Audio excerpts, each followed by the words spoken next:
far than his companions, and the backs of his long, fine hands were almost black. Sakr el-Bahr paid little heed to him.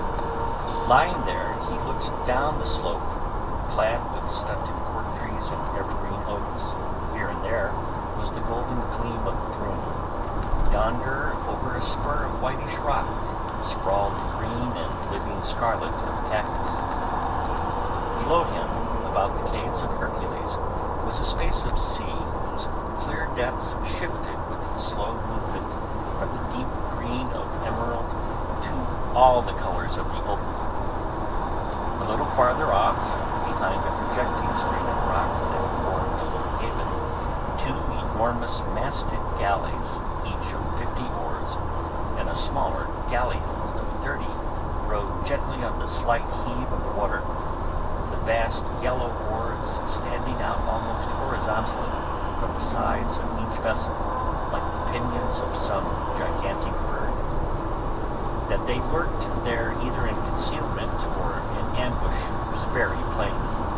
Above them circled a flock of seagulls, noisy and insolent. Sakr el-Bahr looked out to sea across the straits towards Tarifa and the faint, distant European coastline just visible through the limpid summer air. But his glance was not concerned with that hazy horizon. It went no further than a fine, white-sailed ship that, close-hauled, was beating up the straits some 4 miles off. A gentle breeze was blowing from the east, and with every foot of canvas spread to catch it, she stood as close to it as was possible. Nearer she came on her larboard tack, and not a doubt but her master would be scanning the hostile African littoral for a sight of those desperate rovers who haunted it, and who took toll of every Christian ship that ventured over near. Sakr el-Bahr smiled to think how little the presence of his galleys could be suspected, how innocent must look the sun-bathed shore of Africa to the Christian skippers diligently searching spyglass. And there, from his height, like the hawk they had dubbed him, poised in the cobalt heavens to plumb down upon his prey, he watched the great white ship and waited until she should come within striking distance.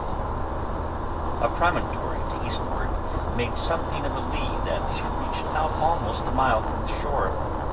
From the watcher's eyrie, the line of demarcation was sharply drawn. They could see the point at which the white crests of the wind-whipped wavelets ceased and the water became smoother. Did she but venture as far southward on her present tack, she would be slow to go about again, and that should be their opportunity. And all unconscious of the lurking peril, she held steadily to her course, until not half a mile remained between her and that inauspicious lee. Excitement stirred the mail-clad corsair.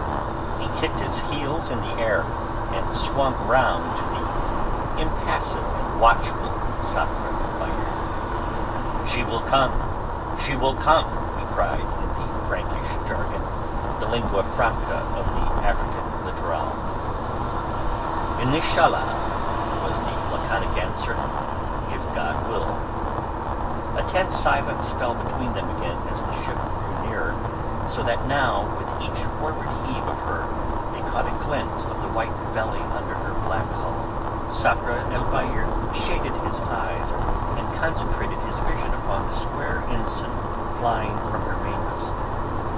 He could make out not only the red and yellow quarterings, but the devices of the castle and the lion. "A Spanish ship, Biscayne," he growled to his companion.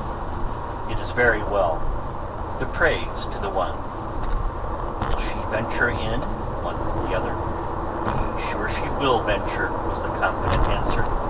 "She suspects no danger, and it is not often that our galleys are to be found so far westward.